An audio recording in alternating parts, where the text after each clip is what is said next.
Kako ostati vaš dobavitelj? Ni enostavno, tudi ne samo postati, tudi ostati.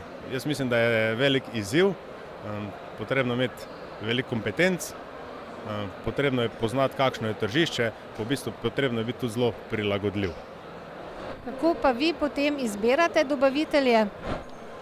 Ja, dobavitelje imamo določeno strategijo v podjetju, kar se tiče obstoječih dobaviteljev, na podlagi te materialne strategije, ki jo definiramo, pa tudi vidimo, kje nam kaj manjka, in tam, ko imamo manjko dobaviteljev, v bistvu se tam noter osredotočimo, smo pa vedno, ali pa je pa vedno tudi dobrodošlo, da nas kak dobavitelj pokontaktira, morda naredimo kako primerjavo, kak benchmark in potem skozi različne obstoječe ali pa nove projekte naredimo potem neko zgodbo uspeha na koncu. Kako ostati vaš dobavitelj? Ja, postati je bolj težko in ostati je tudi težko. Jaz mislim, tako kot je vse posod, je tudi pri nas, delamo majhne korake, jih poskušamo naučiti našega sistema in potem na osnovi tega sistema gradimo nek partnerski odnos.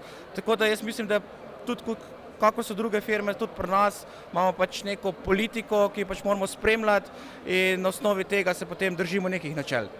V katerih panogah pa mogoče je največje vaše povpraševanje? Ja, trenutno je orodjarstvo, konstruiranje, ogromno tudi razvoja, ampak jaz bi dal poudarek na orodjarstvo in konstrukcijo.